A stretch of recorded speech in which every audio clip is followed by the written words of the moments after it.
लखनऊ में कृषि विकसित और विकसित उत्तर प्रदेश कार्यशाला का आयोजन इंदिरा गांधी प्रतिष्ठान में किया गया। कार्यशाला में डिजिटल एग्रीकल्चर और कृषि में एआई के प्रयोग पर चर्चा किया गया। इस कार्यशाला में विभिन्न विभागों के लोग मौजूद रहे। सुनिए क्या कहना है सूर्य प्रताप शाही कृषि मंत्री का। तमाम आप लोगों के विभाग के जो लोग थे वो आए थे, क्या संदेश देने की कोशिश की? देखिए, आदरणीय प्रधानमंत्री श्री नरेंद्र मोदी जी ने वर्ष 2047 तक भारत को विकसित आत्मनिर्भर भारत बनाए जाने का संकल्प रखा है।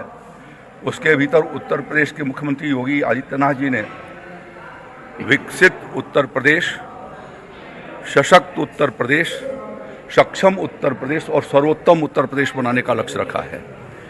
और उसमें कृषि विभाग की और सहवर्ती विभागों की महत्वपूर्ण भूमिका है, जो सीधे किसानों के साथ संबंध रखते हैं, उनकी आमदनी को बढ़ाते हुए और प्रदेश की अर्थव्यवस्था को कैसे सशक्त किया जाए, उसमें उनका बहुत बड़ा रोल है।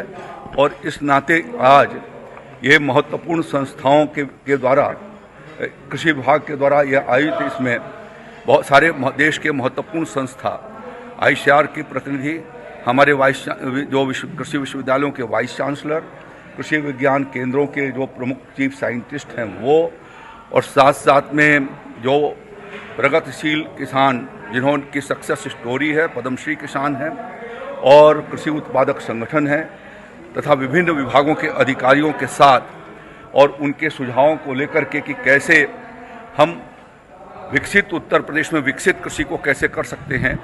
और जो उत्तर प्रदेश में 2047 तक $6 ट्रिलियन इकानमी का लक्ष्य आदरणीय मुख्यमंत्री योगी आदित्यनाथ जी ने रखा है, उसमें उत्तर प्रदेश का कृषि विभाग कैसे $1 ट्रिलियन इकानमी तक पहुंच सकता है, उसके संदर्भ में आज हम सभी वरिष्ठ देश के वैज्ञानिकों, किसान भाइयों और विभिन्न विभागों के अधिकारियों और कर्मचारियों, सबका यह एक समेकित प्रयास से, इसको उनके सुझाव क्या हैं और सबके समेकित प्रयास से हम इस लक्ष्य को पूरा कर सकेंगे। उसके लिए क्या कार्य योजना है, उनके ऊपर विचार विमर्श करते हुए हम आगे का अपना विजन उसके लिए तैयार करेंगे। बिहार में प्रचंड जीत हुई है, सीएम पद के जो शपथ पत्र ग्रहण की जो तैयारियां हैं वो बड़ी तेजी से चल रही है, क्या कहेंगे? ये बहुत अच्छी बात है। वहाँ की जनता ने आदरणीय प्रधानमंत्री नरेंद्र मोदी जी के नेतृत्व में चलने वाली NDA और हमारे वहाँ के मुख्यमंत्री नीतीश कुमार जी, इन सबको एक प्रचंड बहुमत के साथ विजयी बनाया है। स्वाभाविक है कि चुनाव के पूर्ण होने के बाद सरकार बनाए जाने की तैयारियां होती हैं। मैं आने वाली सरकार को अपनी ओर से शुभकामना देता हूं।